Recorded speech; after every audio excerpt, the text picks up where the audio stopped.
Good morning. First, I would like to thank the organizers for giving me this wonderful opportunity to share with you Novartis' strategy for meeting the R&D challenges.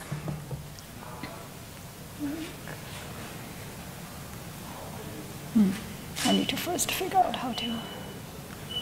Great. Today I would like to first give you an introduction of Novartis and our corporate strategy towards R&D, and then we can take a look at the trends in biotherapeutics development and also the new business model and the development strategy that we are piloting to meet the evolving R&D challenges. So at Novartis, our purpose is to care and cure for patients by being good corporate citizens, by being drivers for innovation, and also for being a performance-driven organization. And maybe you probably have noticed that we have moved away from claiming ourselves as a pharmaceutical company. So now we are claiming ourselves as a world leader in healthcare. And because we deliver medicines and also vaccines, and also in the following slides, you will see that we have a much bigger portfolio right now in addition to pharmaceutical development. We're one of the 35 biggest companies by market capitalization, and we have 120,000 employees worldwide. In 2011, as a Novartis family, we had overall net sales of almost $60 billion US, and we had over $9 billion investment in R&D. And as many of the speakers have already addressed so far, that the healthcare environment is undergoing an unprecedented change. And here, as a company, we highlight the 4 key challenges and changes that we also focus ourselves in trying to address together with industry. And the first one, as we all know, is the aging population. And as we know that about 80% of the people that age over 80 suffer from at least one disease, and with more than 60% of them actually has 2 or more conditions. So what this does is it prompts the payers to aggressively manage the cost. Then also we have unhealthy lifestyles going on, and such as poor nutrition habits, that they are increasing the prevalence of chronic disease, such as diabetes, obesity, and cardiovascular diseases. And the strong economic growth in emerging markets with large populations, such as in China, in India, and in Russia, they have rapidly expanding the middle class, and therefore the greater demands for better healthcare services. And another thing is, on one hand, we have advances in new technologies and science. They help us to be able to develop new innovative medicines, but at the same time, they also drive up the cost of the innovation. So at Novartis, we believe the reason, again, I mentioned that we are moving away from claiming ourselves as a pharmaceutical company. Instead, we position ourselves as a healthcare company, is that because we believe our portfolio best meets the varied and often complex needs of patients and societies. Currently, we have 5 business units or business divisions across the company. These are pharma, Alcon, Sandoz, consumer health, and vaccines and diagnostics. Pharma is the division that focuses on the innovative drug development, and Alcon is the new family, new member to our family that focuses on the eye care. So they have surgical equipment, the solutions, and also contact lenses. And the Sandoz is obviously the generic arm of our company that trying to offer the affordable options for patients. Then also we have consumer health, OTC, focus on delivering self-care and also animal health.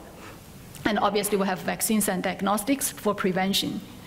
And in each of these 5 business divisions, we have a unique set of expertise, infrastructure, and capacities for doing biologics development. So obviously in pharma, we have therapeutics, proteins, and antibodies, but also treatment vaccines. Alcon there, we also have several new biologics under development for treating eye diseases, and we also have a very successful marketed biologics, Lucentis, in collaboration with Genentech and Roche.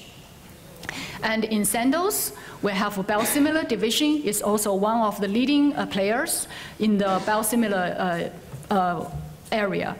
Then obviously in OTC, we currently don't have any biologics, but in animal health, we're having two directions. One is the animal vaccines, and another one is also we have started to develop biologics for treating diseases for companion animals, such as lymphoma for dogs.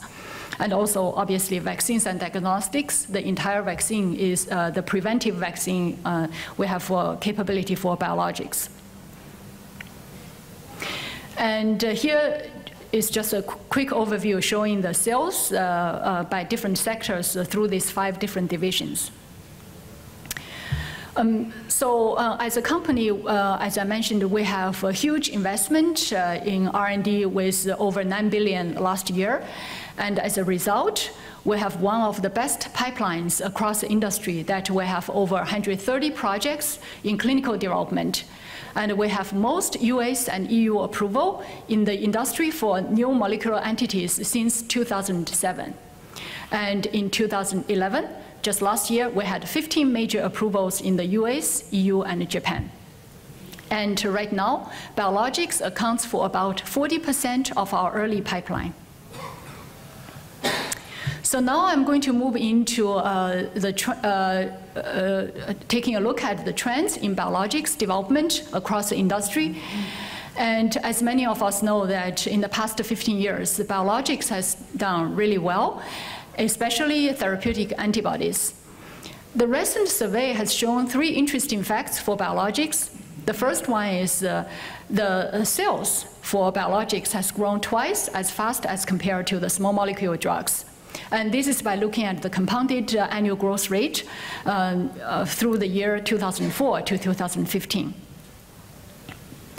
The second interesting fact is that in 2010, 5 of the world's top 10 best-selling drugs were biologics.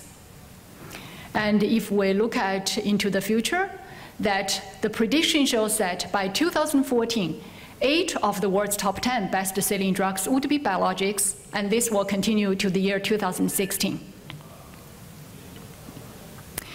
And the third one is that the Bio did a survey recently showing that the approval rate, the FDA approval rate for biologics has been twice as high as compared to the small molecule drugs. And this survey was done with data from 2004 to 2014.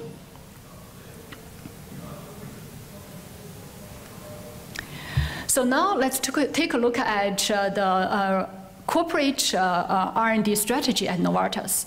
So in addition to the 5 business divisions that I briefly introduced just now, we also have a corporate R&D division. It's called Novartis Institutes for Biomedical Research, or in short, NIBR. This division also directly reports into our CEO with over 5,000 research scientists worldwide. In the past 10 years, NIBR has been implementing several key R&D strategic directions. So I will just briefly highlight several of them. So the first one is that we have a very intense focus on molecular pathways shared by various diseases. Then another one is integration of clinical insights with mechanistic understanding of diseases. Then we have also redefined our research to clinical and to development transition through fast and rigorous proof-to-concept trials. Then also another one, which is strategic alliance with academic and also biotechs in an effort to enrich our preclinical pipeline. And obviously, another strategic focus we have is to establish a footprint worldwide. And so currently, as you can see, we have research and development centers in many different places worldwide. These include in many different places in Europe and in US on both East and West Coast, and also heavily in Asia. So we have research centers in China, in Shanghai, in Singapore here, and we also have huge research and development centers in India and in Japan. And also yesterday I also learned that we also have actually one in Indonesia, and I forgot to put it on this map. And all those strategic focus has actually enabled us for a very good pipeline and also good marketplace for biologics. So currently we have about 50 molecules in biologics area under development and also 8 marketed products. This has placed us in the top 5 position in the industry as compared to our peers. And this is also as compared to the peers, despite all the recent industry consolidations. We also have a very broad portfolio for biologics. And here is a list of the biologics that in our whole company that we work on. So these include therapeutic proteins, therapeutic antibodies, antibody fragments, bispecific antibodies, fusion proteins, antibody-drug conjugates, gene therapies, cell therapies, vaccines, and also biosimilars. We also have one of the largest technical development and manufacturing network for biologics. So on this slide, I selected several of our key technical development and manufacturing for both innovative biotherapeutics and also biosimilar. So we have another one which with many also the sites for vaccines which are not included in here. So one of our corporate strategies is that even though in each business divisions that we have its own focus, but we also collaborate. We utilize the infrastructure and talent across the whole organization. So here, even though we have several facilities that, for example, the Mangish and also the Schaftenau in Austria, they are mainly for biosimilars, but they also help us for innovative drug development if we run out of capacity. So now I'm going to move to the new business model that we are piloting right now at Novartis for meeting the new R&D challenges. So obviously this slide highlights some of the challenges that many other speakers have touched on, which is increasing cost of the development, increasing the pressure from the payers, from the government, and from the patients, decreased productivity and slow progressing of the pipelines. I think I don't need to go through too much in detail because all the other speakers have done a great job mentioning them. And also, I would like to point out that, as you know, Novartis is not the only company that is thinking about the need for a different R&D model, because as many of you also know that Pfizer is also piloting the external R&D innovation unit, GSK for discovery performance units, and AstraZeneca for science and technology integration office, and also even at Novartis, we're trying several different things. And I think the reason all the companies are trying different things, and I have listened to many of those talks, and my understanding is that everybody is trying to do the same thing, but with a different flavor. And I think this is obviously very reasonable because every company's aspiration and objective is different, and everybody's company structure and infrastructure and your culture is different. So therefore, each of us would need a different strategy and a slightly different business model. So about a year ago, Novartis senior management has decided to pilot a new biotherapeutics development unit. And mainly, this is to leverage a biotech-like entrepreneur business model. In other words, this is trying to build a small biotech company within a large pharma setting. And obviously, I was very thrilled when they told me that I could relocate from Basel, Switzerland, our headquarters to La Jolla to start this unit. And so here in this unit, we're basically trying 3 concepts. The first one is a closer interaction of a development team with the local research teams. And This is really trying to put a lot of the translational sciences know-how into the local research hub where you have a lot of great ideas coming up. But whether those ideas could be really translate into a clinical validity or not, this is a big question, and many times research teams struggle for this. Second is seamless development from beginning to the end. I think my understanding is different companies, you have a different R&D structure. So for example, at Novartis, currently we have a lot of handovers. So we have with certain research institutes, their focus is only for target discovery. Then we have early development organization. They take a molecule from late stage discovery all the way to post of like phase 1, 2. Then you have a late-stage development organization who does phase 2 and phase 3. Then you have a commercial organization who does phase 4 and indication expansion and market management. So the benefit of this model is you have experts who really knows the phase of that development, but sometimes the downside is you have people throwing the projects over the fence, and then you don't have a life cycle management consideration. So our unit, what we're piloting is a group of highly experienced development scientists who had experience from beginning to the end. And we will take a molecule from late-stage discovery all the way through phase 1, 2, and 3, and to hopefully to the market management. Then the last one we're also piloting is the outsourcing model. And here, what we're doing is our CEO and our global head of development give us a challenge is to define the smallest development unit you can have.